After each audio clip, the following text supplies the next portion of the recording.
to handle exception in a Java web application. The first way is catching exception in a JSP basis directly. The second way is handling a base level exception, and the third way is application level exception handling. And let's understand catching exception in JSP first. So with this way, we use Java code directly in JSP base.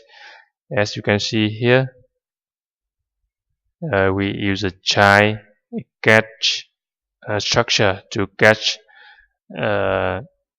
exception in JSP base directory, and you see this is a very bad practice because we should not